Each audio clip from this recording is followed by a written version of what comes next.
যেমন আপনারা মহাভারতে গান্ধারীর কথা সবাই শ্রবণ করেছেন। গান্ধারী ছিলেন পরম কৃষ্ণ ভক্ত, কিন্তু বাবা আমরা যতই ভালো মন মানসিকতা নিয়ে থাকি না কেন, কিছু কিছু সময় আছে পরিস্থিতির কারণে আমাদের অনেক কিছু স্বীকার করতে হয়। আমরা ভালো খারাপ কাজ করতে না চাইলেও আমাদের হস্ত দ্বারা পাপ কাজ হয়ে যায়, খারাপ কাজ হয়ে যায়। যখন গান্ধারীর পিতা সুবল রাজা ধৃতরাষ্ট্রের সঙ্গে গান্ধারীর বিবাহ স্থির করেছিলেন, গান্ধারী শুনতে পেরে আমার সঙ্গে তার বিবাহ স্থির হয়েছে। সে কৃষ্ণ ভক্ত নয়, আর শাস্ত্রে লেখা আছে কৃষ্ণ ভক্ত যারা নয়, যারা বিষয়ী, তাদের সঙ্গ করলে বা তাদের হাতে অন্ন পেলে কৃষ্ণ প্রেম ভক্তি নষ্ট হয়ে যায়। তাই বিবাহের আগের দিন চোখে কাপড় বেঁধেছিল, আপনারা জানেন। অনেকে বলে স্বামী অন্ধ, তাই চোখে কাপড় বেঁধে রেখেছিল, সেও দেখবে। এটা কিন্তু ভুল কথা। যে স্বামী বোবা কথা বলতে পারে না, সে স্ত্রী কি কথা বলবে না? এটা ভুল কথা। আসল তত্ত্বটা কি? ধৃতরাষ্ট্র ছিলেন কৃষ্ণ বিদ্বেষী, কৃষ্ণকে ভালোবাসত না, আর গান্ধারী ছিলেন পরম কৃষ্ণ ভক্ত।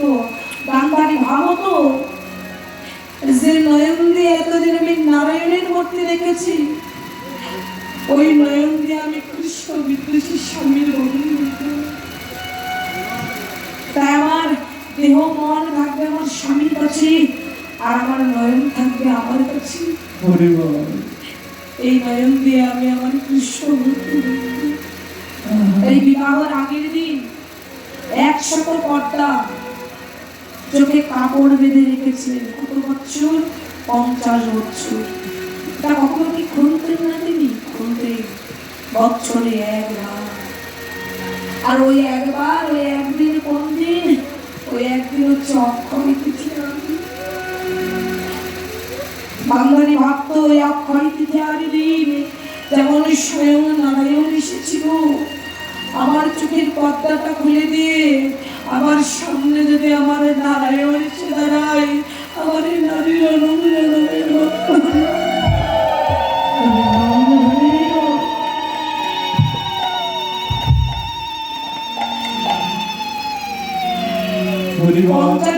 যখন বেঁধে রেখেছিল। আচ্ছা, আমার চোখে যদি 50 বছর কেউ কাপড় বেঁধে রাখি, সে কি আর পরবর্তীতে ভালো দেখতে পাবে? দেখতে তো পাবে না। কিন্তু গান্ধারীর 50 বছর পর চোখের জ্যোতি আলো দ্বিগুণ হয়ে গিয়েছে। কেন জানেন? প্রত্যেকটা কাপড়ের পর্দায় এক একটি কৃষ্ণ নাম লেখা ছিল। নামের তো একটা ক্রিয়া আছে, নামের তো একটা কৃপা আছে। ওই নামের কৃপায় গান্ধারীর চোখের দৃষ্টি আলো দ্বিগুণ হয়ে গিয়েছে। তাই যেদিন ভীমের সঙ্গে দুর্যোধনের যুদ্ধ হবে, একে একে 99টা পুত্রকে মেরে ফেলল ভীম। বাকি আছে একটি ছেলে, সেই ছেলে হচ্ছে দুর্যোধন। তাই দুর্যোধনকে ডেকে বলছিল, বাবা দুর্যোধন, তোর কাছে এই মিনতি বাবা, তুই আগামীকাল রাত 12টার সময় নিবস্ত্র হয়ে তুই আমার কাছে আসবি বাবা। সন্তান যত বড় হয়, সন্তান যতই বড় হোক না কেন, মা বাবার কাছে সন্তান সবসময় শিশুই থাকে। তুই নিবস্ত্র হয়ে আমার কাছে আসবি। আমার এই 50 বছরের যে সাধনা, এই চোখের দৃষ্টি, যে আমার দিব্য দৃষ্টি, এটা আমি দান করে দেব। তাই আজকে নিবস্ত্র হয়ে যেই রাত 12টার সময় দুর্যোধন ওই পথ দিয়ে আসছে, দেখুন এই কথা কেউ জানলো না, এই কথা খালি একজন জানলো, সেটা হচ্ছে ভক্তাধীন ভগবান। ভক্তাধীন ভগবান মনে করলে আজকে যদি দুর্যোধনকে আমি এই দিব্য দৃষ্টিটা দিয়ে থাকি, তাহলে দুর্যোধন ভীমের সঙ্গে দুর্যোধন আর লাগতে পারে না। তাই আজকে সেই ভক্তাধীন ভগবান আমার দুর্যোধন যে পথ দিয়ে আসছেন সেই পথে দাঁড়িয়ে আছে। যখন দাঁড়িয়ে আছে